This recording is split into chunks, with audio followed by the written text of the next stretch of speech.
Kami Pilipino rin! Kami Pilipino rin! Ninakawan din tayo. Ninakawan nga ba tayo? Sigaw natin, kami ninakawan din! Kami ninakawan din! Kami ninakawan din! Kami ninakawan din! Kami ninakawan din!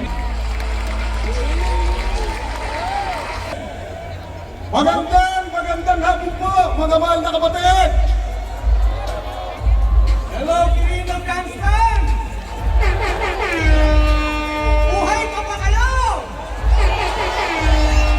May energy pa ba kayo? Parang wala na doon! Kung may energy kayo, sabay-sabay kayo sumigaw ng energy. Ready, go! Energy! Parang wala na. Isa pa! Alam mo, Dapat hindi mawawala yan kasi 3 araw pa tayo dito. walang iwanan! Walang iwanan! Walang iwanan! 3 araw! Napanood niyo naman yung mga pinalabas, di ba?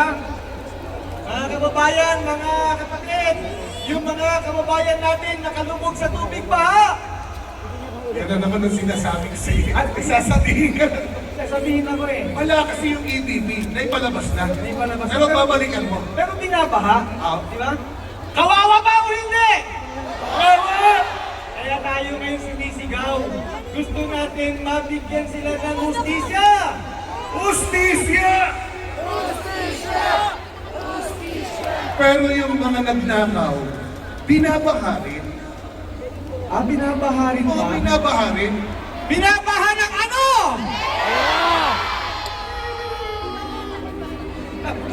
Wag na. Mga kababayan, may babanggitin kami sa inyo. Ano?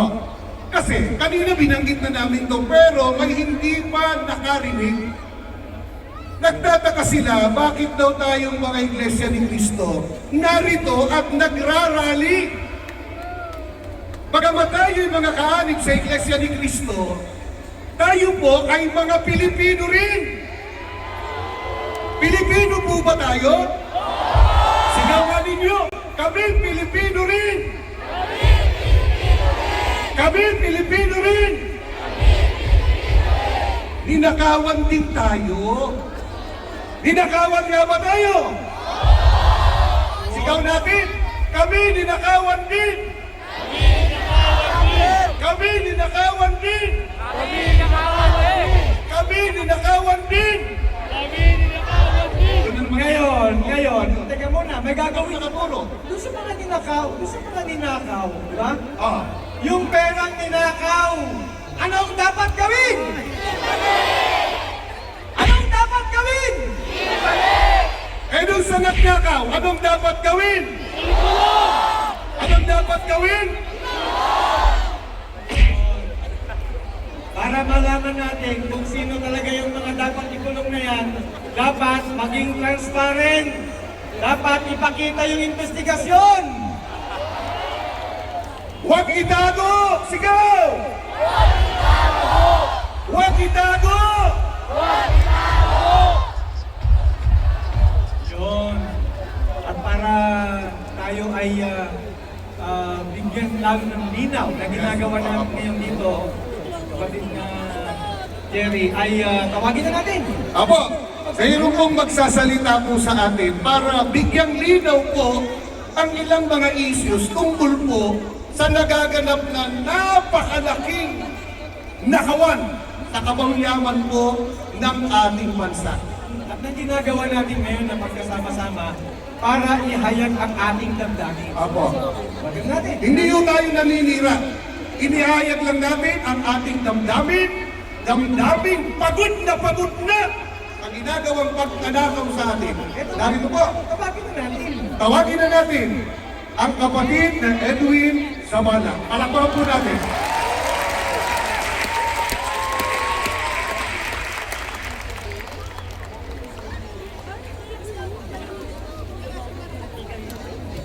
Mga kababayan, magandang araw po sa inyong lahat. Ang isa po sa mga panawagan natin sa rally na ito ay ang ukol sa transparency o paglalantad ng katotohanan. Sapagkat karapatan ng bawat isa na malaman kung ano ang totoo. Huwag po natin kalilimutan, buwis ng mga mamamayan ang ninakaw ng mga korap. Kaya dapat lang na gawing bukas sa taong bayan ang mga investigasyon. Kaya ang ating pagtitipong ito ay isang mapayapang panawagan na marinig, madama ng mga nasa kapangyarihan ng tinig ng sambayanan. Ipakita ang totoo, ilantad ang katiwalian, tuntunin at pangalanan ang mga sangkot, lalo na ang utak ng katiwalian. Hindi dapat itago sa taong bayan ang mga katiwalian at mga magnanakaw, kundi dapat ilantad upang mapanagot at huwag nang pamarisan. Kaya sa isasagawang investigasyon tungkol sa napakalaking nakawan sa kaban ng bayan, ang ating panawagan simple, ang ating panawagan madali pong maunawaan. Maging tapat, maging lantad, huwag ikubli ang mga guilty sa kumot ng kasinungalingan at pagtatakipan.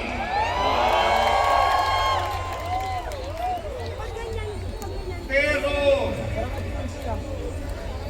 nakakabahala, mga kababayan, may ilan sa mga nasa gobyerno, media, mga abogado at maging ilang political analysts na matatalino sana, may kakayahan magpaliwanag ng tama at totoo, ngunit tila nais baluktutin ang batas upang pagtakpan ng mga sangkot sa korupsyon. Hindi po ba ito ang tuwirang kabaligtaran ng transparency na hinihingi ng taong bayan? Lalo kung nakakabahala na kung sino kayong kumitis dito para matuntun yung mastermind ng korupsyon, sila pa ang iniimbestigahan, sila pa nais kasuhan. Mga kababayan, saan po kayo nakakita na yung tumutulong sa investigasyon para mapalitaw ang punot dulo ng katakot-takot na nakawan sa gobyerno ang siya pang sinisiraan? Hindi po ba masyado namang halata na concerted effort ang mga ito para taluktungan ang katotohanan at iligtas ang mga pinakanakinabang sa nakawan? Meron tayong pwedeng sabihin sa kanila, halata kayo. Ano nga sila? Ano nga? Hanggang sa dulo, iparinig natin sa kanila. Ano yun?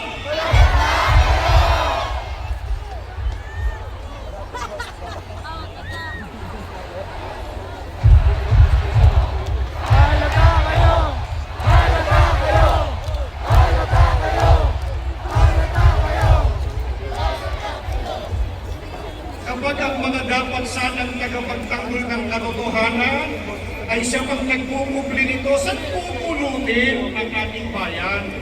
Mga kababayan, payag po ba kayo na itago sa atin ang investigasyon at pakawalan ng mga tunay na mastermind ng korupsyon? Payag ba kayo?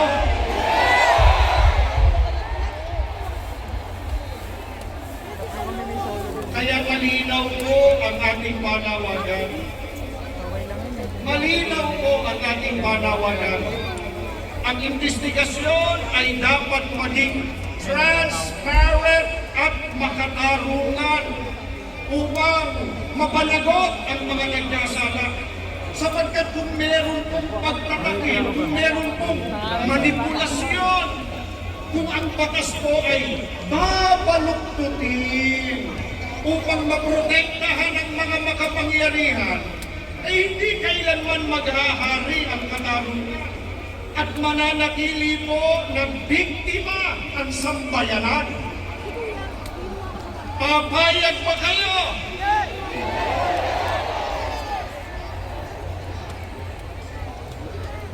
Isipin po ninyo, isipin po nating lahat, papaano natin paniniwalaan ang mga konklusyon at resulta ng investigasyon kung sila-sila lang ang nagtatanungan?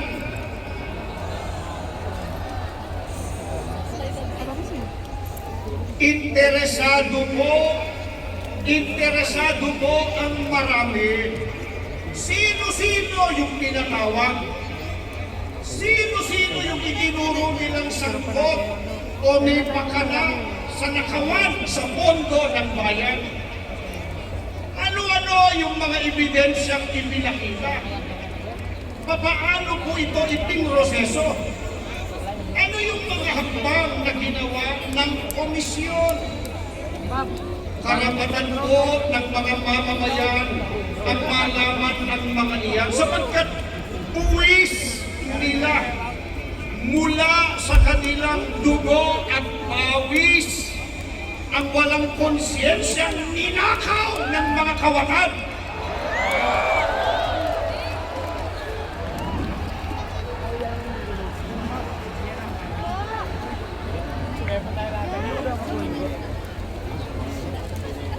Napanood po natin kanina yung video ng mga ilang buwan ng binabaha. Napansin po ninyo yung sinabi ng isa sa mga biktima, panawagan niya kung sa mga kawakan. Ang sabi niya, makonsyensya kayo. Nag-iisa lang siya, kaya siguro hindi siya naririnig. Baka dapat tulungan natin. Baka dapat iparinig natin yung makakarating sa dapat nadatnan. Sabay-sabay po, sabihin natin, makonsyensya kayo!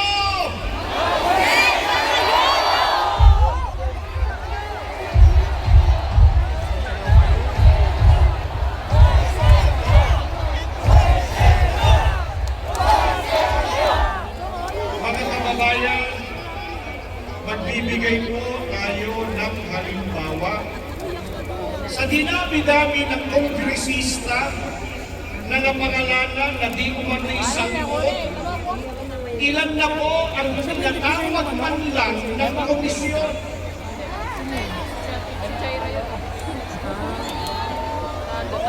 Ilan na pa sa kanila ang inirekomendang kasuhan?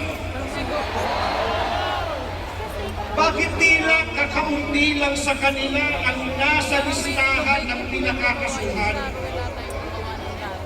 Paano po yung mga hindi man lang ipinatawag? Ibig mo bang sabihin, ligtas na po sila nang hindi man lang iniimbestigahan? Ang tanong po ng marami, ano po ang basihan bakit sila ay tila inililigtas na sa mga kaso? Karapatan po nating malaman ang mga sagot sa mga iyan. Kaya gusto po natin na buksan sa publiko ang investigasyon. Transparency! Transparency! Transparency!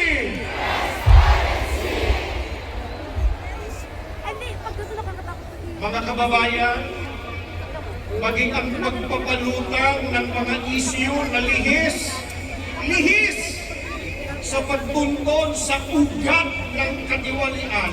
Isang uri po iyan ng pagtatakip na salungat sa transparency na hangad ng marami. Halimbawa po, para malihis lang ang usapan, ewan namin kung napapansin ninyo, pilit inaangguluhan ang mapayapang pagkilos na ito ay bahagi raw ng planadong destabilisasyon sa gobyerno.